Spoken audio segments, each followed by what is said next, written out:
Om Shanti. Good morning. आज हम सुनते हैं 16-23 के अनमोल मधुरमा वाक्य। बाबा कहते, मीठे बच्चे, इस समय सभी के सुख संपत्ति का दिवाला रावण 5 विकारों ने निकाला है। तुम अभी रावण रूपी दुश्मन पर जीत पाकर जगत जीत बनते हो। प्रश्न है, ड्रामा के किस राज को जानने के कारण तुम बच्चों के ख्यालात बड़े ऊंचे होते हैं? तुम जानते हो ड्रामा अनुसार ऑटोमेटिक प्रभाव निकलता जाएगा। तुम जानते हो ड्रामा अनुसार ऑटोमेटिक प्रभाव निकलता जाएगा, फिर भक्तों की भीड़ लगेगी, उस समय सर्विस नहीं हो सकेगी।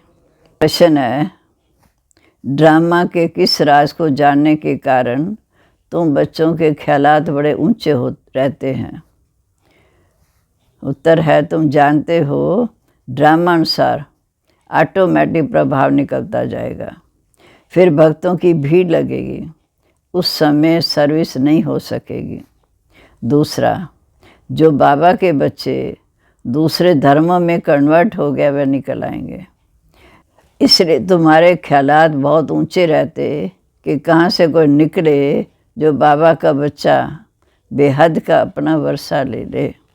इसलिए तुम्हारे ख्यालात बहुत ऊंचे रहते कि कहाँ से कोई निकले जो बच्चा बन बेहद के बाप से अपना वर्षा ले। तुम्हें ये ख्याल नहीं रहता कोई निकले जो पैसा दे, लेकिन शिव बाबा पढ़ाते हैं ये निश्चय बैठे और बाबा से वर्षा लेने के लिए भागे। गीत है, ले लो दुआएं माँ बाप की। ओम शांति। सेवा को सर्विस भी कहते हैं। पहले माता पिता सेवा करते, अब देखो प्रैक्टिकल में कर रहे हैं। अभी से सभी कायदे कानून परमपिता परमात्मा का स्थापन करते हैं। तुम बच्चे आते हो, मम्मा बाबा कहते हो, तो मम्मा बाबा भी तुम्हारी सेवा करते हैं। हद के माँ बाप भी बच्चों की सेवा करते। माँ बाप गुरु ये सब लौकिक, और ये है परलौकिक। लौकिक को तो सब जानते हैं, बराबर बाप जन्म देते हैं, टीचर पढ़ाते हैं अर्थात शिक्षा देते, फिर वानप्रस्थ अवस्था में गुरु किया जाता है। ये रस्म रिवाज कब से शुरू हुई? अभी से आरंभ होती है। इस समय सतगुरु आते हैं, समझाते हैं। इस समय सतगुरु आते हैं, समझाते हैं, मैं तुम्हारा बाप भी हूँ, टीचर भी हूँ, सतगुरु भी हैं।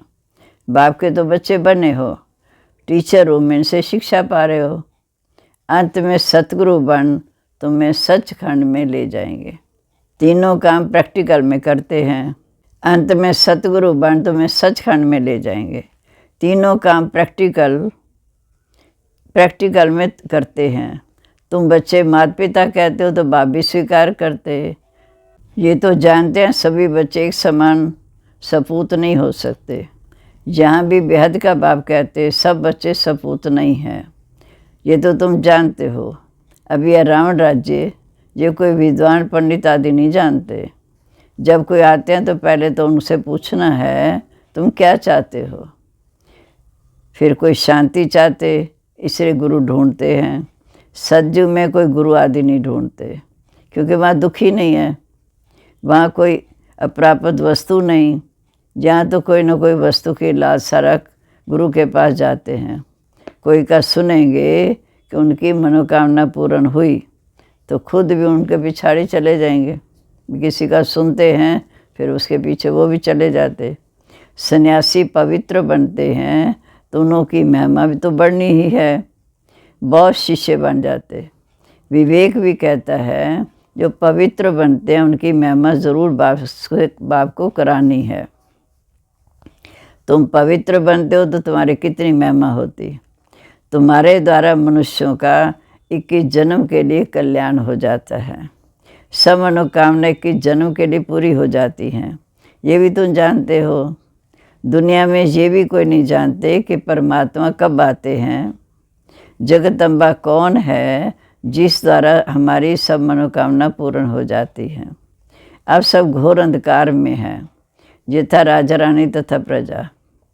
पहले कम अंधियारा होता, फिर कल युग में घोर अंधियारा। बाप कहते हैं भारत का बड़े से बड़ा दुश्मन भी माया रूपी 5 विकार हैं। तुम जानते इस माया राम ने सीताओं को हरण किया, अर्थात अपनी जंजीरों में कैद किया। बाप आते हैं इस बड़े से बड़े दुश्मन से लिबरेट करने। ये भी कोई को पता नहीं कि भारत जो इतना माला माल था, उनको इतना कंगाल किसने बनाया। यही रावण बड़ा दुश्मन है। इनकी प्रवेशता के कारण भारत का ये हाल हो गया। कहा जाता ना, तुम्हारे में क्रोध का भूत है, परंतु मनुष्य समझते नहीं कि 5 विकारों का भूत कहा जाता। सिर्फ क्रोध नहीं है, 5 विकारों को भूत कहा जाता। सबके सुख संपत्ति का दिवाला इसी ने निकाला है। ये बात कोई नहीं जानते। अब संन्यास धर्म को 1500 वर्ष हुए, उनकी संख्या वृद्धि को पाई हुई है। वृद्धि पाते पाते अभी आकर जर्जरीभूत अवस्था में पहुँचे हैं। तुम्हारा तो अब सतो प्रधान नया झाड़ है। तुम अभी रावण के साथ युद्ध कर रहे हो। बाप कहते हैं 5 विकारोपी रावण पर जीत पाने से जगत जीत बनेंगे। अन्य सभी धर्मों को तो वापस जाना है, क्योंकि सतयुग में तो सिर्फ एक ही आदि सनातन देवी देवता धर्म होगा, एक ही राज्य होगा। सो भी जिन्होंने कल पहले राज्य भाग लिया होगा, वही सूर्यवंशी बने थे, वही सतो प्रधान नंबरवार राज करेंगे। जिन्होंने कल पहले लिया था, राजभाग लिया था, जो सूर्यवंशी थे, वही सतो प्रधान नंबर 1 राज्य करेंगे। सतयुग में था एक धर्म, फिर पुनर्जन्म लेते लेते अभी तो बहुत वृद्धि हो गई। जैसे अन्य धर्मों में भी अनेक प्रकार की वृद्धि हो गई।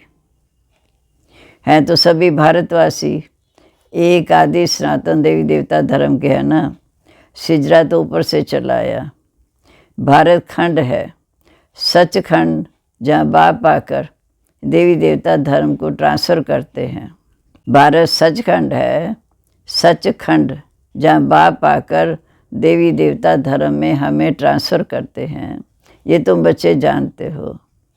पहले 7 रोज़ भट्ठी में रख शूद्र से ब्राह्मण बनना पड़े। सन्यासियों को तो वैराग आता तो जंगल में चले जाते, उनका तो रास्ता ही अलग है। वह तो घर बार छोड़ चले जाते, उन्हें तो कोई तकलीफ नहीं। हाँ, मनसा में संकल्प आएंगे। बाकी क्रोध आता है, उनमें भी नंबरवार होते हैं। कोई उत्तम, कोई मध्यम, कोई कनिष्ठ, उनको कोई तकलीफ नहीं है। हाँ, मनसा में संकल्प आएंगे, काम विकार से तो छूट जाते हैं। बाकी क्रोध आता है, उनमें भी नंबरवार तो होते ही हैं। कोई उत्तम, कोई मध्यम, कोई कनिष्ठ। सतयुग में भी बस सुखी तो सब रहते हैं, परंतु मर्तबा तो नंबरवार पुरुषार्थ अनुसार है। सूर्यवंशी राजा रानी प्रजा, चंद्रवंशी राजा रानी प्रजा उत्तम, मध्यम, कनिष्ठ होते हैं। ये सब धर्मों में होते हैं। तो बाप आकर इस समय सभी राजवैर समझाते हैं कि इस मार्ग में डिफ़िकल्टी बहुत है, क्योंकि वो तो घर बार छोड़ गए, पवित्र रहे। लेकिन जहाँ पर घर गृहस्थ में रह के पवित्र बनना है, तो इसलिए इस मार्ग में डिफ़िकल्टी बहुत है। उन्हों को तो वैराग आया, संन्यास लिया, खलास, उसमें भी कई कई फेल हो जाते हैं। बाकी जो पक्के होते हैं, उन्हों को वापस आना मुश्किल है। जहाँ तो ये है गृहस्थ व्यवहार में रहते पवित्र रहना, तो बाप समझाते हैं जहाँ तो ये है गृहस्थ व्यवहार में रहते पवित्र रहना। बड़ी मंजिल है तो प्राप्ति भी बहुत ऊंची है। सन्यासी पवित्र रहते हैं तो उनको भी कितनी ऊंची प्राप्ति है। बड़े बड़े महामंडलेश्वर बन बैठे हैं, महलों में रहते हैं। बहुत लोग जाकर पैसा डालते हैं, चरण धोकर पीते हैं, बहुत महिमा होती, परंतु नंबरवार महिमा है ईश्वर की। नंबर 1 महिमा है ईश्वर की। ये ईश्वर का रचता है। वह माया का नाम निशान नहीं। सतयुग में माया का नाम निशान नहीं। सन्यासी भी ये नहीं समझते कि माया 5 विकार हैं। सिर्फ पवित्र रहते हैं, पर उन्हों का भी ड्रामा में यही पार्ट है। उन्हों का ये हठ योग संन्यास तुम्हारा है राजयोग संन्यास। वो घर बार छोड़ जंगल में रहते, हमारा घर गृहस्थ में रह के बाबा को याद करना। वह राजयोग तो सिखा ना सके, वो है शंकराचार्य, ये है शिवाचार्य। तुम भी परिचय देते हो, हमको भगवान आकर पढ़ाते हैं। तुम भी परिचय देते हो कि हमें भगवान आकर पढ़ाते हैं। वह तो ज़रूर स्वर्ग का मालिक बनाएगा, नरक का तो नहीं बनाएगा। ये रचता ही स्वर्ग का है, तो गृहस्थ व्यवहार में रहकर पवित्र रहना है, इसी में मेहनत है। बाबा कहते तो हमें अपनी पहचान करनी होती कि माया का चलायमान तो नहीं होती, मन में तूफान तो नहीं आते। जो तो सारी दुनिया भाई बहन है, परंतु जब बाप आते हैं तो हम उनके बनते हैं। बाबा कहते अपनी जांच करनी होती कि माया कहीं चलायमान तो नहीं करती, मन में तूफान तो नहीं आते। जो तो सारी दुनिया भाई बहन है, परंतु जब बाप आते हैं तो हम उनके बनते हैं। अब तुम प्रैक्टिकल में ब्रह्मा मुख वंशावली बने हो, तो तुम्हारा यादगार भी यहाँ है। अदर कुमारी का मंदिर भी है, जो काम चिता से उतर ज्ञान चिता पर बैठते हैं। जो काम चिता से उतर ज्ञान चिता पर बैठते हैं, उन्हें अदर कुमारी कहा जाता है। तुम सन्यासियों को भी समझा सकते हो। पात्र जिज्ञासु होगा तो आकर के बड़े प्यार से समझेगा। तुम सन्यासियों को भी समझा सकते हो। पात्र जिज्ञासु होगा तो आकर बड़े प्रेम से समझेगा। कई हंसी उड़ाने के लिए भी आते हैं, इसलिए नबज देख ऐसी दवाई देनी चाहिए। बाबा ने कहा पात्र को ही दान देना है। बाबा कहते आज का दुनिया भी बहुत ख़राब है। सन्यासी लोग तो कफनी पहन लेते हैं और जाकर अलग रहते, कुछ ना कोई मिल जाता है तो मज़े से खाते रहते हैं। आज का तो उन्हों का प्रभाव है ना। तुम्हारे में भी जो अच्छी सर्विस करते हैं तो उन्हों की महिमा से औरों के भी महिमा निकल आती है। जो बच्चे अच्छी सर्विस करते हैं तो सब कहेंगे ना इनके माँ बाप भी ऐसे होंगे। मेहनत ज़रूर करनी है। सन्यासियों को तो घर बैठे वैराग आता है तो हरिद्वार चले जाते, वहाँ कोई गुरु कर लेते, जहाँ की रस्म निराली है। इनका का वर्णन है ही नहीं। अब गीता का भगवान कौन है, ये बात खुल जाए तो सब भी के बहुत नामी ग्रामी हो जाए। गीता का भगवान शिव है, ये अगर बात खुल जाए तो सब भी के बन जाए, नामी ग्रामी हो जाए, सब तुम्हारे पास सदके जाएं। गीता का भगवान शिव बाबा है, ये पहली बात खुल जाए तो सब भी के बहुत नामी ग्रामी हो जाएं, सब तुम्हारे पर सदके जाएं, बलिहार जाएं। प्रभाव निकलना तो है ही, अभी तो तुम्हारा बहुत सामना करते हैं। श्री कृष्ण के लिए कहते हैं ना कि भगाता था, कितने कलंक लगाए। इतना ऊंचा देवता, सज्जू का प्रिंस, और उनके ऊपर इतने कलंक लगाए। ये भी ड्रामा में नूद है। ड्रामा अनुसार ऑटोमेटिक प्रभाव निकलता जाएगा। फिर भक्तों की भीड़ आकर होगी, परंतु भीड़ में फिर सर्विस नहीं कर सकेंगे। सन्यासियों के पास तो भीड़ होती है, वह खुश होते। यहाँ तो तुम बच्चे जानते हो, कोटों में कोई निकलेगा जो सत्य बातें समझेगा। सन्यासी तो यही सोचेंगे कि इनसे कोई निकले जो पैसे देवे। तुम्हारा ख्याल चलता कि इनसे कोई निकले जो बच्चा बन बाप से वर्षा लेवे, तो कितना फ़र्क है। तुम भाषण करते हो तो जो अपने बच्चे अर्थात स्कूल के बच्चे होंगे, तुम भाषण करते हो जो स्कूल के होंगे, दूसरे धर्म में कन्वर्ट हो गए होंगे, वह निकलेंगे। कोई आर्य समाजी से, कोई कहाँ से निकल आते हैं। इसमें समझाने की बड़ी युक्ति चाहिए। पहले तो बाप का परिचय देना है। बाल को लिख कर भी देते हैं कि बराबर हमें शिव बाबा पढ़ाते हैं, परंतु उसमें खुश नहीं होना।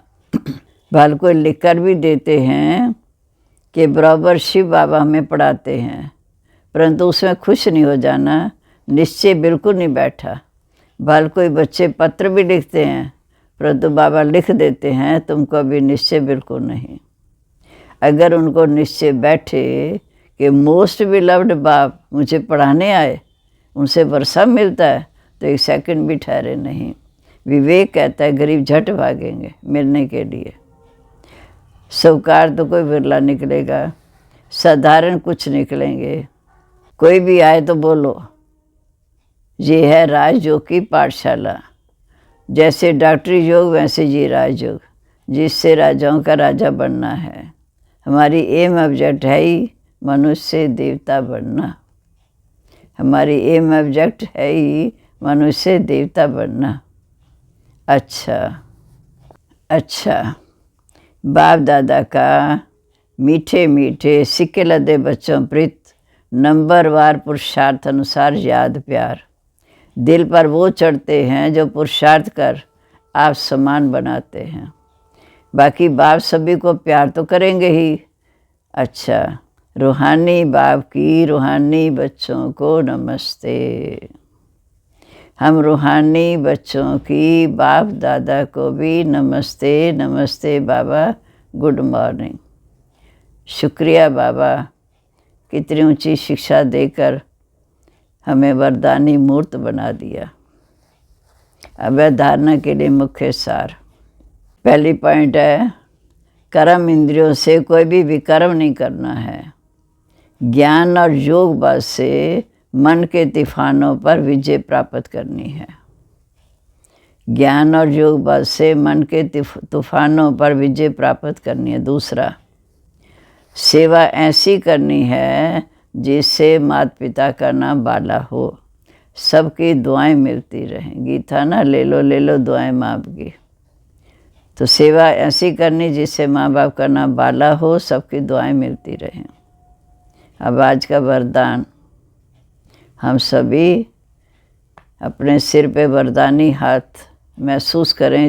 अब आज का वरदान, सभी अपने सिर पे महसूस करें कि बाबा का वरदानी हाथ मेरे सिर पे है।